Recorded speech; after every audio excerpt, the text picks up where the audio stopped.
Dans cette vidéo, nous aborderons un thème central du cours en Business Intelligence et Analytics, les données.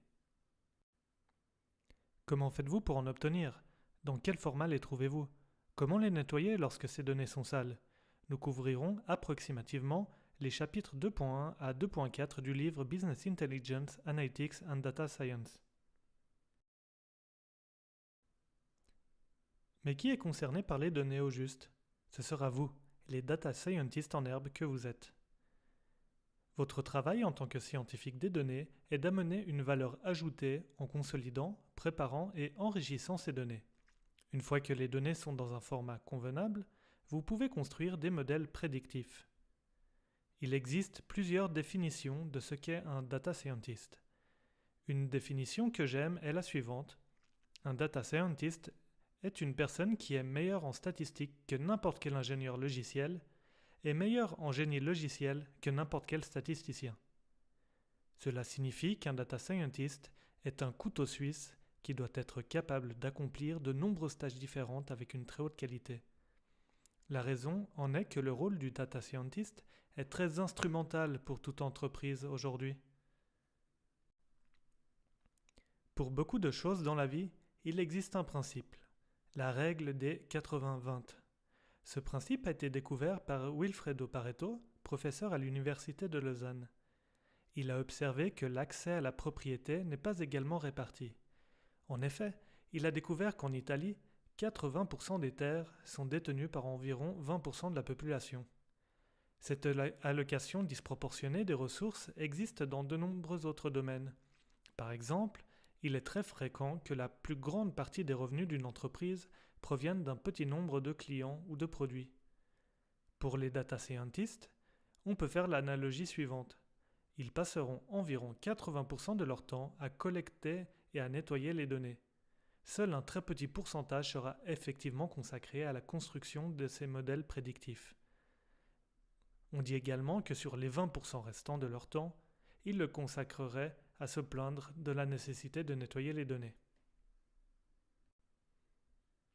Sur ce graphique, vous pouvez voir la répartition de l'emploi du temps d'un data scientist. Seul un très faible pourcentage est consacré à la construction des modèles. Voici un schéma déjà présenté dans une vidéo précédente. La prise de décision basée sur les données comprend les 6 étapes suivantes. Tout d'abord, nous identifions un problème dans l'entreprise ou un processus que nous aimerions améliorer. C'est un sujet très important sur lequel vous devriez passer un peu de temps à y réfléchir au sein de votre entreprise. Aujourd'hui, nous examinerons les étapes 2 et 3. Ce sont les étapes où nous verrons où vous pouvez trouver les données nécessaires à votre analyse. Nous verrons également quel type d'opération vous devriez peut-être faire afin de rendre les données plus utiles pour les opérations suivantes. Dans la vidéo précédente, nous avons évoqué la différence entre les données et l'information et la connaissance. Aujourd'hui, nous allons montrer comment obtenir des données. Nous verrons les différents formats des données et les différents types de données. Aussi, comment pré-traiter les données. Où est-ce que les entreprises obtiennent-elles leurs données? Certaines données sont internes à l'entreprise. Par exemple, nous avons les données internes de transactions, c'est-à-dire les historiques d'achat des clients. Chaque compagnie possède à minima ces données. Une entreprise peut ensuite avoir un site internet, par exemple. On peut donc avoir des données supplémentaires sur les clients, telles que les pages que les clients consultent. Ces données peuvent être intéressantes pour comprendre quels produits ou services sont les plus recherchés. Ce type de données s'appelle des données comportementales. Ces données sont plus intéressantes si elles sont combinées avec des données externes. Ces données externes peuvent être publiques, comme des données provenant de bureaux de recensement, ou alors elles peuvent être achetées à d'autres entreprises. On parle alors de prestation de données. Les données provenant des entreprises telles que Bloomberg ou Dun & Bradstreet en sont des exemples. Ces données sont ensuite stockées quelque part. Ce stockage des données est appelé entrepôt des données ou data warehouse en anglais. Il s'agit d'un système qui regroupe toutes les données disponibles dans l'entreprise. Un entrepôt de données fournit l'infrastructure pour aider au processus de décision à partir des données. Au plus bas niveau de cette architecture, il y a différentes sources de données. À ce niveau, vous pouvez imaginer que nous avons les données transactionnelles, les données clients et leur historique d'achat. Si vous êtes un grand groupe tel que Coca-Cola ou IBM par exemple, les données sont réparties dans plusieurs régions à travers le globe. Les données liées aux clients américains sont stockées dans une base de données aux États-Unis, etc. Les données sur les clients asiatiques en Asie. Les données à ce niveau ne sont pas prêtes à l'usage. Ensuite, il y a la zone de préparation des données. Il s'agit d'une étape intermédiaire de stockage de données. Durant cette étape, les données sont transformées. Ce processus est appelé ETL en anglais pour extraction, transformation, chargement, ou en anglais extract, transform and load.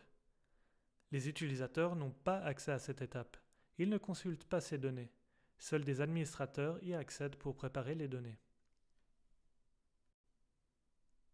Voyons plus en détail ce processus. Premièrement, nous avons extraction. Durant cette première phase, les données sont lues à partir de leur source et sont copiées.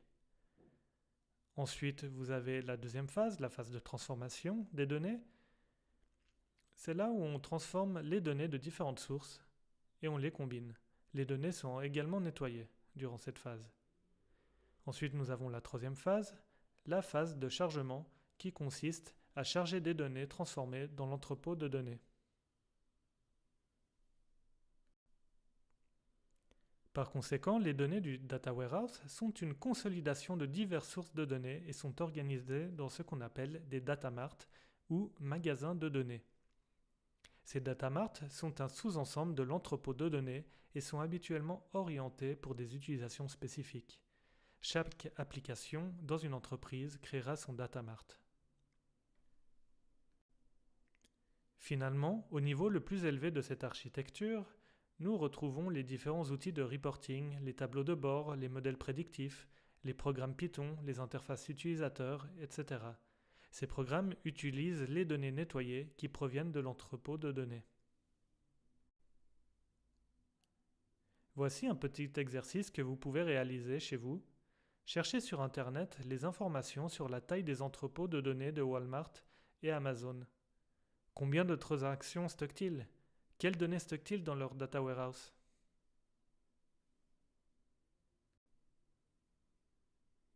Voici quelques éléments de réponse concernant Walmart. Dans un article de Forbes datant de 2017, le journaliste a interviewé un analyste de Walmart qui a révélé que la compagnie était alors en train de construire l'un des data warehouses les plus importants au monde avec l'objectif de traiter 2,5 pétrabytes de données par heure, soit 1 million de gigabytes, ce qui correspond grosso modo au disque dur de 1000 ordinateurs modernes. Pour vous mettre la compagnie dans son contexte, Walmart est une entreprise de la grande distribution américaine. Ils ont environ 20 000 magasins dans 28 pays à travers le monde, et dans Walmart, on y trouve à peu près de tout. Leur data warehouse contient lui aussi beaucoup de données, car en plus des données transactionnelles, ils stockent également les données telles que la météo, des données économiques, etc. Ainsi, ils vont pouvoir essayer de comprendre la relation entre certains achats et des facteurs externes tels que ceux cités. Bref, ça fait vraiment un gros paquet de données.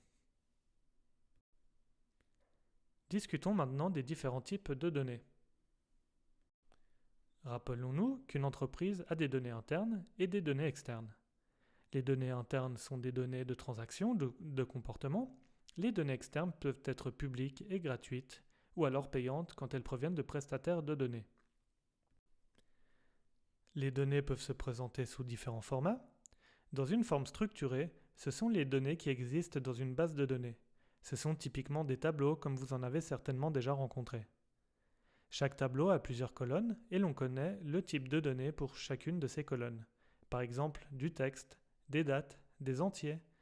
Il n'y a aucune ambiguïté, tout est bien spécifié et donc nous les appelons des données structurées. À l'opposé, nous avons les données dites non structurées. Elles comprennent des vidéos, des images ou des textes par exemple. Typiquement, nous ne connaissons pas le type de ces données. Il existe un entre-deux avec les données dites semi-structurées comme le format JSON, JSON, qui signifie JavaScript Object Notation, dont vous avez un exemple sur le slide. On parle de données semi-structurées car il y a une organisation claire des données faite en termes d'attributs et de valeurs. Cependant, ces données ne sont pas entièrement structurées car le type de données de chaque attribut n'est pas clairement défini. La plupart des attributs sont présentés sous forme de chaînes de caractères. L'une des difficultés principales en analysant des données non structurées consiste donc à convertir les données en données structurées. Avant toute analyse, avant la construction d'un modèle, les données doivent être donc structurées. Regardons plus attentivement la forme des données structurées. Nous avons donc une base de données représentée sous forme d'un tableau. Cela pourrait être des données transactionnelles, c'est-à-dire une liste des achats de chaque client avec certaines données pertinentes. Une ligne de cette base de données est appelée une observation. Dans ce cas, chaque ligne représente une facture client.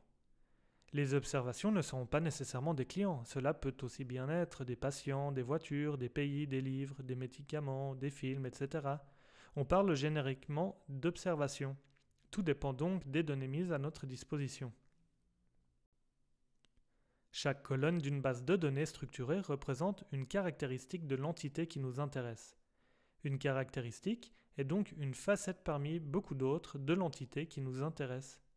La caractéristique qui a été mise ici en avant est une variable binaire, oui ou non, et représente si oui ou non un client a un conjoint. Une caractéristique est typiquement représentée par la lettre petit x. Chaque observation a plusieurs caractéristiques.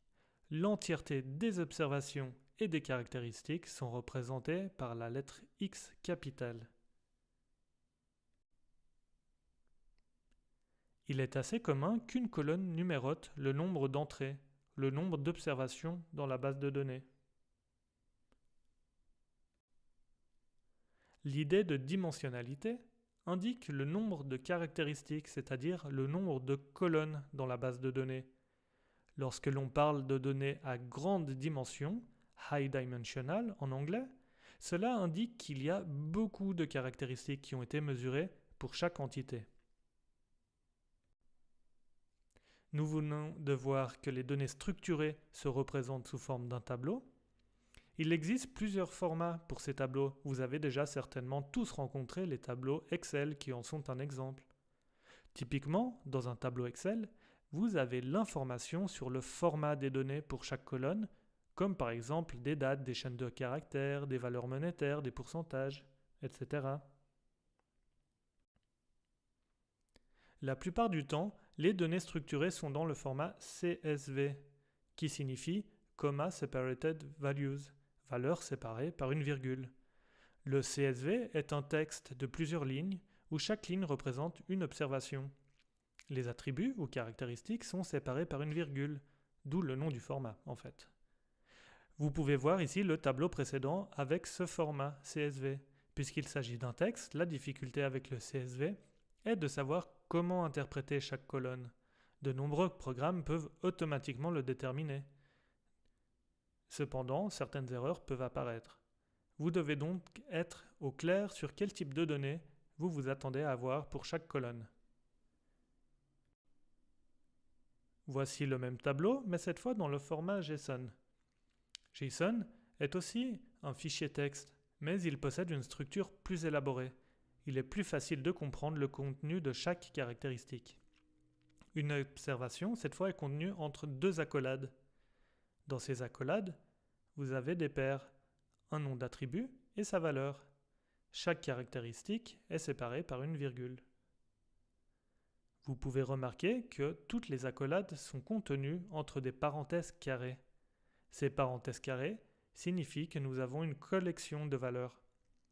Ce format est semi-structuré car il y a une certaine structure, mais nous ne connaissons pas le type de données, comme dans un tableau relationnel de données. Au jour d'aujourd'hui, vous pouvez obtenir des données en temps réel, des données qui changent en permanence via des services Internet.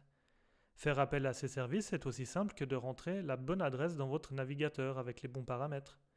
Par exemple, si vous visitez le lien qui est présenté là sur le slide, votre navigateur vous indiquera la météo actuelle à Lausanne en utilisant un service fourni par OpenWeatherMap.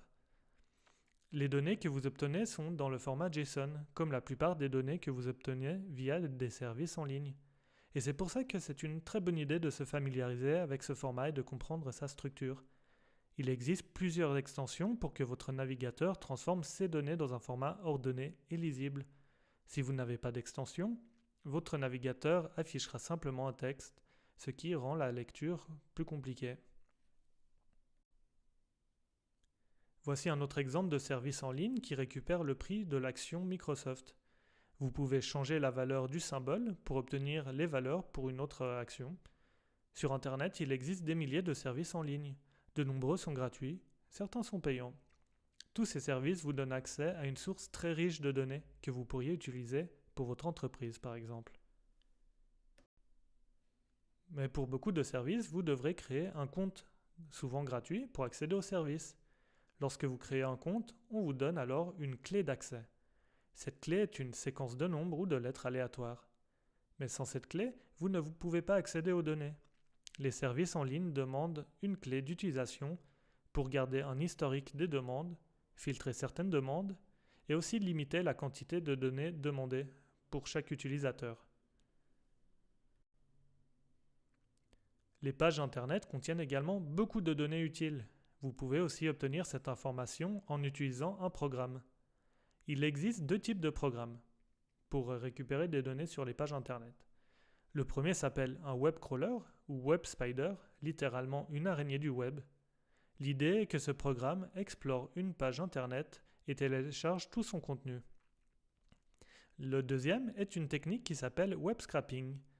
L'idée de ce programme est d'extraire une information d'une page Internet en enlevant tout le contenu HTML, c'est-à-dire toute la structure, et en laissant uniquement les données. Il existe à ce jour de nombreuses librairies de web scraping. Beautiful Soup sur Python est simple et largement utilisé. Les données peuvent également se présenter sous la forme d'un historique des événements ou journalisation. Ce sont des fichiers texte qui sont créés ligne après ligne. Une fois qu'un certain événement s'est déroulé, une nouvelle ligne est insérée. Si vous avez un site internet par exemple, vous avez quelque part un fichier qui stocke quelle adresse IP a accédé à une page en particulier et à quelle heure, etc. Ces données sont très utiles. Il s'agit de données comportementales qui devraient être utilisées avec les données transactionnelles pour mieux comprendre les préférences des clients. Il existe plusieurs outils pour analyser les fichiers de journalisation comme Elasticsearch, Logstash et Kibana. Finalement, vous pouvez aussi collecter vos propres données. Vous pouvez par exemple créer un questionnaire en ligne pour récolter les préférences des utilisateurs et créer ensuite votre base de données. Il y a plusieurs points à considérer dans ce cas. Est-ce que les utilisateurs vous font confiance pour répondre ? Ensuite, il existe plusieurs réglementations qui encadrent la collecte des données privées sur des personnes. En Europe, il y a les règles générales de protection des données. Aux US, il y en a d'autres. Vous pouvez par exemple chercher de votre côté des cas d'infraction sur la protection des données. Combien de personnes ont été concernées ? Est-ce que l'entreprise s'est vue infliger une amende ?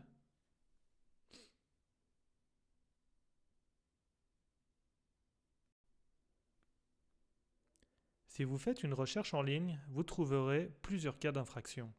La plus grande est certainement le cas d'Equifax, qui stocke les scores de solvabilité pour des millions de gens aux États-Unis. D'autres cas célèbres sont les exemples de Uber et de Yahoo.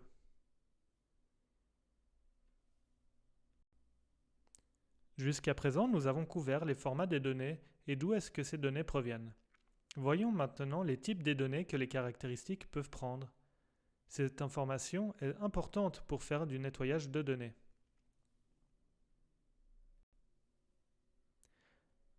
Lorsque vous voulez traiter des données, la première étape consiste à convertir les données de façon structurée dans un tableau. Cela signifie mettre les données dans une base de données, les convertir dans une matrice ou un data frame dans Python, ou d'autres structures en fonction du langage employé. Structurer un jeu de données signifie que chaque colonne doit avoir un type de données spécifié. Chaque colonne ou attribut peut avoir un type de données différent. Regardons les principaux types de données ensemble. Il y a deux grandes catégories de types de données. On parle de données quantitatives ou numériques et de données catégorielles. Les données numériques peuvent être discrètes ou continues. Par exemple, le nombre de prêts refusés ou le nombre de cours suivis par un étudiant sont de type numérique discret. Lorsque les données numériques sont continues, cela signifie que nous avons des nombres dans les réels, donc potentiellement avec un nombre infini de chiffres avant ou après la virgule. Par exemple, si une caractéristique mesure une distance, il s'agit probablement d'une donnée numérique continue. On distingue maintenant les variables catégorielles ordinales, par exemple les lettres de l'alphabet, A vient avant B, B avant C, etc. Et les variables catégorielles nominales, c'est-à-dire qui n'ont pas d'ordre inhérent, comme des fruits par exemple. C'est difficile de dire si des pommes sont supérieures à des poires, ou inversement. Parfois, il n'est pas facile de choisir le type de données. Un moyen de distinguer les types de données est de se poser la question sur quelles propriétés possèdent les données et quelle opération vous pouvez leur appliquer. Il y a 4 propriétés que vous pouvez considérer: la distinction, l'ordre, l'addition et la multiplication. Si vous avez des valeurs distinctes, mais qu'elles n'ont pas de signification particulière, par exemple la multiplication ou l'addition n'ont pas beaucoup de sens, alors la caractéristique est très certainement nominale. Si l'attribut prend des valeurs distinctes, avec une notion d'ordre naturel, il s'agit certainement d'une variable catégorielle ordinale. Si vous avez des valeurs distinctes qui peuvent être ordonnées et que vous pouvez appliquer des opérations telles que l'addition, la multiplication, alors c'est certainement un attribut numérique discret. À noter que certains attributs numériques n'acceptent pas de multiplication ou de division. Il est important à ce stade de noter que très souvent les variables catégorielles vont être représentées sous forme numérique avec des nombres. Vous ne pouvez donc pas simplement juger du type de l'attribut en le regardant.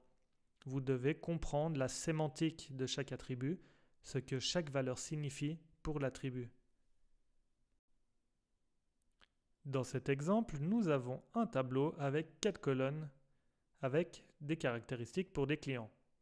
Nous avons un identifiant, s'il s'agit d'un senior, leur genre et s'il est probable qu'il quitte l'entreprise. Notez que la caractéristique Senior Citizen prend des valeurs 0 et 1, mais ce ne sont en réalité pas des valeurs numériques. Si vous regardez attentivement, le 1 signifie que le client est un senior et 0 qu'il n'est pas un senior.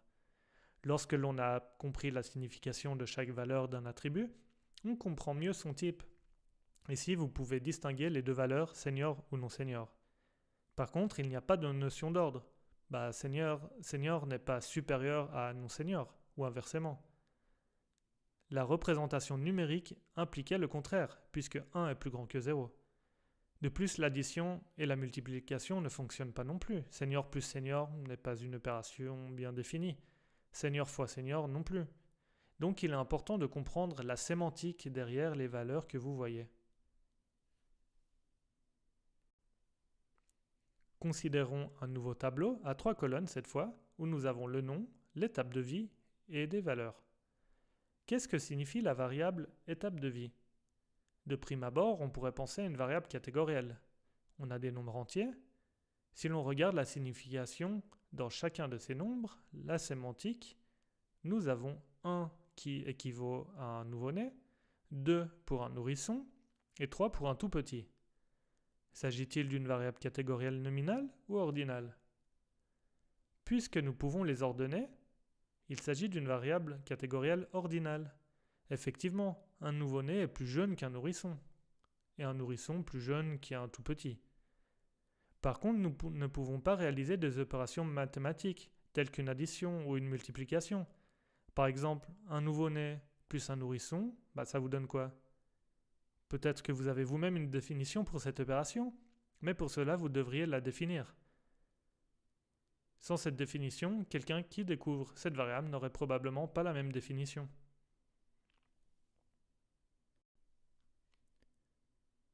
Nous venons de couvrir les types des attributs car en pratique, vous devrez convertir des caractéristiques dans le bon format avant de pouvoir les utiliser plus loin. Par exemple, si l'une des caractéristiques représente une date mais que vous la traitiez comme une chaîne de caractères, vous ne pourrez pas faire la bonne analyse.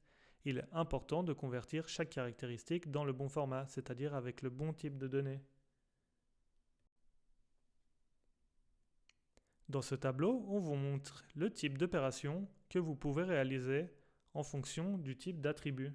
Je vous invite à cliquer sur pause et à bien les revoir.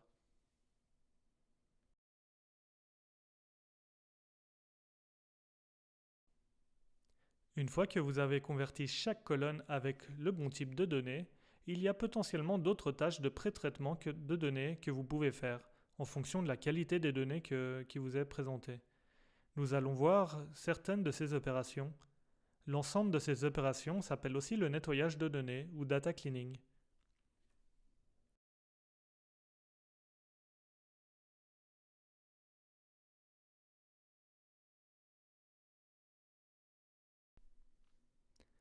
Vous avez peut-être déjà entendu la citation suivante: les données sont le nouvel or noir. Qu'est-ce que cela veut dire au juste? Cela signifie que les données sont des ressources très utiles, qui ont une valeur presque aussi importante que l'or noir, c'est-à-dire le pétrole. Mais pour que cette ressource soit utile, il faut encore une étape de raffinage, c'est-à-dire de nettoyage, tout comme pour le pétrole. Les données sont rarement dans le format souhaité pour leur utilisation. Nous devons donc faire certaines opérations telles que l'intégration et la consolidation des données. Cela implique de fusionner plusieurs sources de données dans un tout cohérent et de le stocker quelque part comme dans un entrepôt de données. Souvenez-vous, comme nous l'avons vu, que différentes caractéristiques d'une entité qui nous intéresse peuvent se trouver dans différentes bases de données.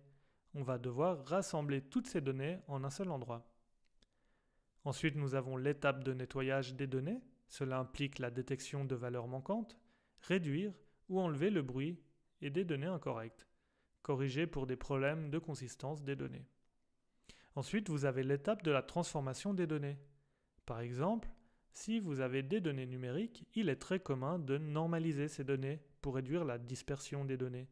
Ces transformations des données, telles que la normalisation ou standardisation, discrétisation et création de nouveaux attributs, ont aussi pour but d'améliorer la prédiction et l'efficacité des divers algorithmes utilisés en data mining.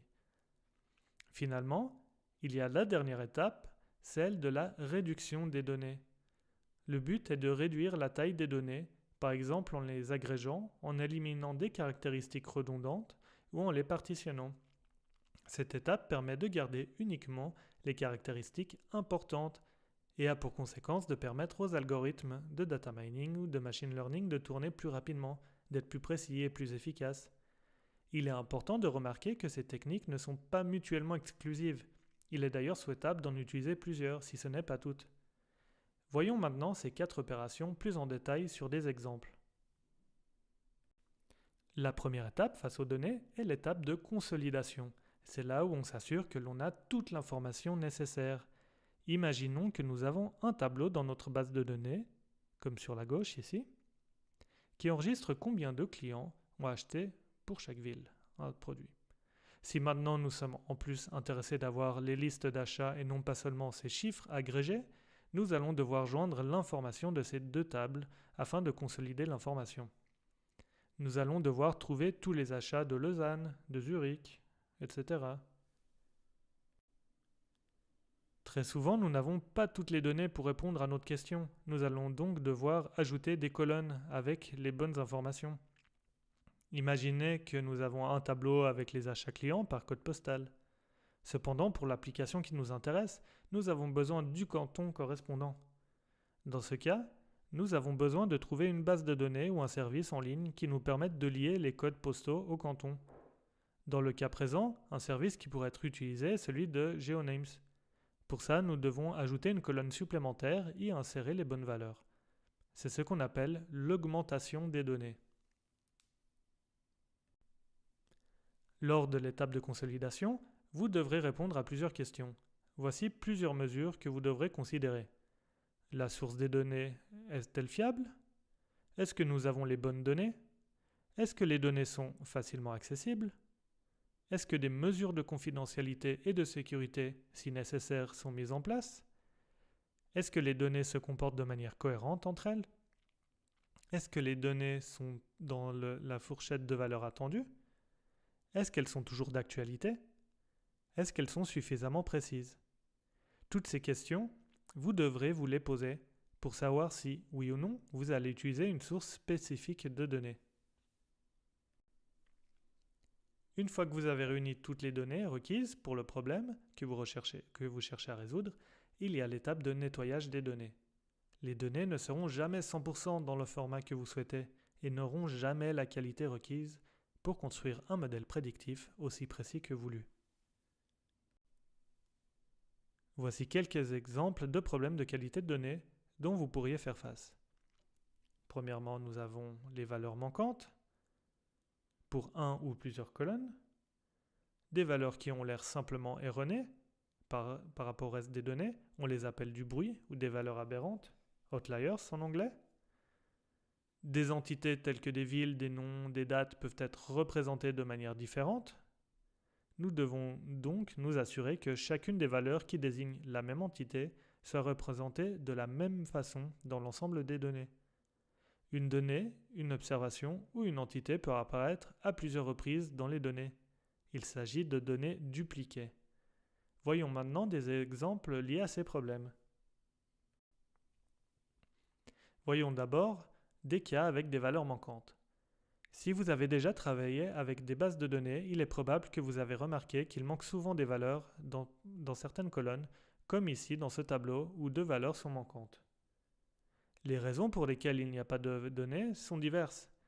Par exemple, peut-être que quelqu'un a simplement refusé de répondre, ou alors en traitant des données médicales, une caractéristique peut être le fruit d'un test onéreux et donc la donnée est manquante pour une question économique. Ou encore une caractéristique peut dépendre de la mesure d'un capteur qui a été défaillant à un moment donné. Et finalement, l'absence de valeur peut également être due à une opération incorrecte lors de l'étape de consolidation. Il y a plusieurs manières de pallier à ce problème. En premier, vous pourriez simplement supprimer toute la colonne ou toute la ligne où il y a des valeurs manquantes. Ensuite, vous pourriez, par exemple, remplacer la valeur par un estimateur de cette valeur, soit par un modèle ou plus simplement par une moyenne pondérée de toutes les autres valeurs. Et parfois, il est possible d'ignorer ces valeurs manquantes au moment de l'analyse parce que, par exemple, l'algorithme le permet. Un autre problème lié à la qualité des données est la présence de bruit dans les données. On parle aussi de valeurs erronées ou de valeurs aberrantes, outliers en anglais. Ce phénomène apparaît pour des raisons suivantes. Par exemple, il pourrait y avoir des erreurs dans la manière dont les données ont été collectées. Par exemple, si nous nous fions à un appareil de mesure tel qu'un capteur, qui, dû à une qualité médiocre, a rencontré des problèmes, par exemple avec des changements de température qui l'ont affecté. Il pourrait aussi y avoir des problèmes de conversion de données. Par exemple, on pourrait avoir omis les unités de mesure lors de la conversion. Et finalement, il y a aussi des erreurs humaines, des données qui ont été simplement mal entrées par un humain. Sur ce tableau, nous voyons que les valeurs d'achat sont toutes inférieures à 1, à l'exception de la troisième ligne qui est énorme. De manière assez évidente, on se rend compte qu'il y a un problème avec cette ligne, puisqu'il s'agit de millions.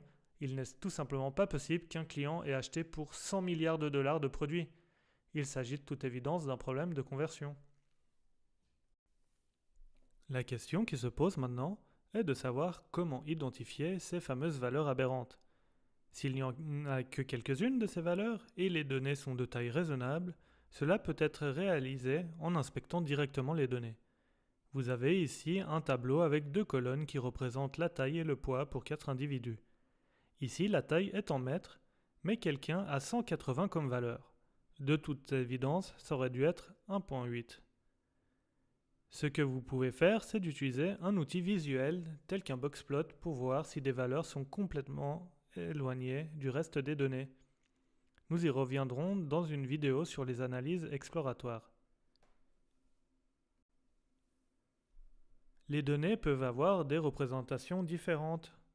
La même entité peut être écrite de manière différente. Nous devons donc les standardiser pour qu'elles soient représentées d'une manière unique.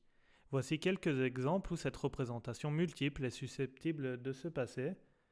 Par exemple, des accents tels que les trémas en allemand ou les accents aigus en français induisent des écritures différentes selon s'ils sont pris ou non en compte. Un autre exemple, c'est la ville de Zurich qui pourrait très bien se retrouver avec 3 écritures différentes dans une même base de données. Il faut donc la standardiser. Lorsque les données sont enregistrées à des endroits différents, il est envisageable que l'heure soit donnée sur des fuseaux horaires différents. Encore une fois, il faudrait le standardiser. Finalement, lorsque nous avons affaire à des données financières telles que des monnaies, il est propice d'ajouter une colonne où toutes ces monnaies sont converties dans une seule et même devise. Aussi, lorsque nous comparons des sommes d'argent entre elles, en différentes années, pour que ces sommes soient justement comparables, il est souvent nécessaire de les standardiser, comme par exemple en tenant compte de l'inflation.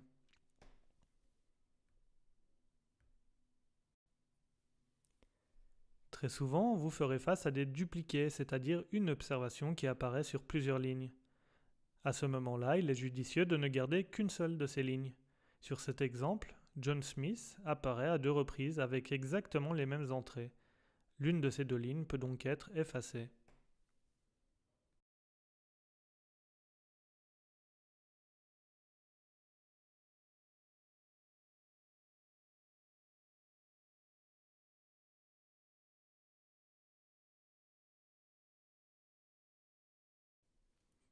Ensuite vient l'étape de transformation des données. Ces transformations vont vous permettre d'appréhender ces données de manière différente. Elles vont être utiles pour révéler certaines propriétés importantes des données. Vous voudrez par exemple les discrétiser de valeurs numériques en valeurs catégorielles. Les transformations peuvent également aider à convertir une relation non linéaire en relation linéaire.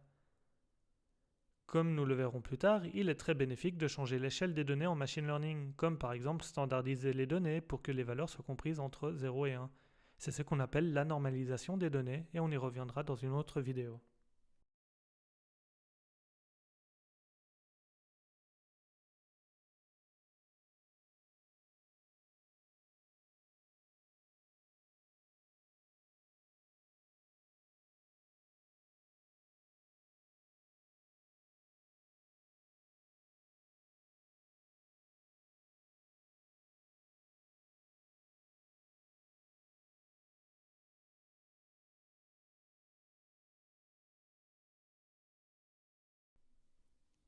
Une transformation très commune que vous pourrez retrouver dans plusieurs études est la conversion de valeurs continues à valeurs discrètes. Imaginez que vous avez une colonne qui contient les dépôts bancaires des clients. Vous pouvez par exemple convertir ces montants en 3 catégories. On aurait par exemple la classe ouvrière, la classe moyenne et la classe aisée. Une manière de créer cette variable catégorielle ordinale est en premier de regarder la distribution des montants, comme avec cet histogramme, puis de décider des valeurs qui vont déterminer la catégorie. Sur cet exemple, on a par exemple fixé 100 000 pour déterminer la classe ouvrière à laquelle on lui attribue la valeur 1. Ensuite, entre 100 000 et 1 million, on aurait la classe moyenne à laquelle on lui attribue la valeur 2. Et au-dessus de 1 million, la classe aisée avec la valeur 3. En bas d'écran, vous pouvez voir cet exemple de conversion. Une des motivations pour discrétiser est que beaucoup d'algorithmes fonctionnent exclusivement sur des données catégorielles. Bien que réducteur, le message peut être plus clair avec cette transformation. Maintenant, il n'est pas garanti qu'un modèle en particulier fonctionne mieux avec cette transformation.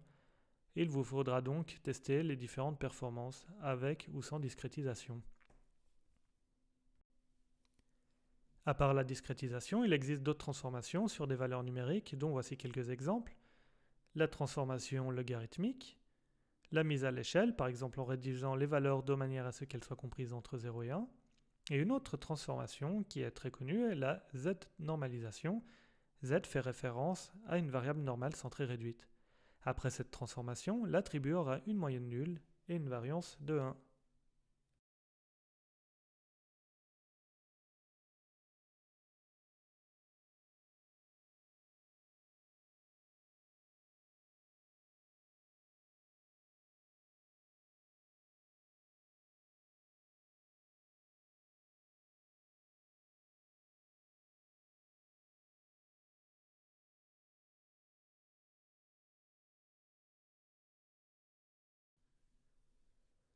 Ici, vous pouvez voir sur cet exemple l'effet de la transformation logarithmique. Des données très asymétriques se retrouvent distribuées de manière plus ou moins normale. Mais attention, cette transformation n'est possible que pour des valeurs positives. La dernière étape est celle de la réduction des données. C'est celle où l'on supprime certaines redondances dans les données. Imaginez que vous avez deux colonnes, l'une avec les dépenses en francs suisses et l'autre en dollars. De toute évidence, ces deux colonnes contiennent la même information. Elles sont juste représentées de manière différente. Et donc l'une peut être supprimée. C'est ce qui pourrait arriver également si par exemple une hauteur est enregistrée une fois en mètres et l'autre fois en pieds. Ces mesures sont redondantes. Alors on est en droit de se demander pourquoi y aurait-il besoin de supprimer ces redondances. En fait, beaucoup d'algorithmes de machine learning ou de data mining fonctionnent de façon proportionnelle à la dimensionnalité des données. Cela signifie que plus vous utilisez une base de données avec un nombre important de caractéristiques, plus ce sera dur pour ces algorithmes et plus ils prendront du temps. Ainsi, supprimer ces redondances va permettre d'accélérer les algorithmes. De plus, ajouter plus de caractéristiques augmente le risque aussi d'introduire des erreurs et ça, on n'en veut pas. Le fait que les algorithmes perdent en performance, plus la dimension est grande, est ce qu'on appelle le fléau de la dimension ou curse of dimensionality en anglais. Il y a plusieurs façons d'y remédier. Par exemple, on a sélection de variables, agrégation des données, réduction de dimension. Mais dans cette série de vidéos, ce n'est pas un problème que nous traiterons en détail, nous le ferons plutôt à l'aide d'outils de visualisation. La manière la plus facile pour détecter des redondances est donc visuelle. Vous pouvez par exemple utiliser un nuage de points entre deux caractéristiques numériques pour voir comment elles sont liées. Ici, nous avons illustré les dépenses en francs suisses et en dollars. Bien qu'elles soient différentes, on remarque tout de suite que ces deux caractéristiques ont une relation linéaire quasi parfaite. Elles sont en fait parfaitement corrélées. Cette corrélation implique donc redondance et vous pouvez donc sans autre supprimer l'une de ces deux caractéristiques en fonction de vos préférences. Plus généralement, voici différents nuages de points qui sont illustrés avec le coefficient de corrélation linéaire correspondant. Une corrélation positive correspond à un nuage de points sur une diagonale qui monte. Plus le coefficient L est élevé, plus les points se concentrent autour de cette diagonale. Une corrélation proche de 0 L est illustrée par un nuage de points répartis un peu aléatoirement, sans qu'une droite particulière se distingue. Une corrélation négative est le reflet symétrique d'une corrélation positive. Voici un résumé des différentes tâches à effectuer en tant que data scientist: consolidation, nettoyage, transformation et réduction. Je vous invite à mettre la vidéo sur pause et d'essayer de comprendre les différentes sous-tâches et solutions proposées pour répondre à ces problèmes. Généralement, à chaque fois que vous importez des données, vous devriez faire quelques vérifications pour éviter que des problèmes apparaissent plus loin dans l'analyse. Lorsque vous importez un fichier CSV par exemple, est-ce que vous avez conservé le même nombre de lignes et de colonnes que dans le fichier texte original? Vérifiez aléatoirement quelques lignes. Est-ce que les valeurs font sens? Vérifiez quelques colonnes. Sont-elles dans le bon format? Faites un boxplot par colonne et regardez s'il y a des valeurs qui sortent du lot. Finalement, regardez s'il y a des valeurs manquantes. Si une colonne a un pourcentage élevé de valeurs manquantes, il est peut-être mieux à ce moment-là de la supprimer. Finissons cette vidéo avec un peu de terminologie. Nous avons couvert dans cette vidéo ce qui cause le plus de migraines aux data scientists, les données sales. Les data scientists doivent s'assurer que les données sont cohérentes et nettoyées et qu'elles ne contiennent pas de valeurs manquantes ou de valeurs erronées.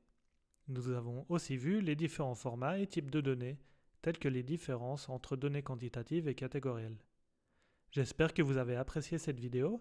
N'hésitez pas à la revoir ou à cliquer sur les autres vidéos de cette série de vidéos pour le cours de Business Intelligence and Analytics donné à HEC Lausanne. Maintenant, c'est votre business de faire parler votre intelligence et démontrer vos capacités analytiques.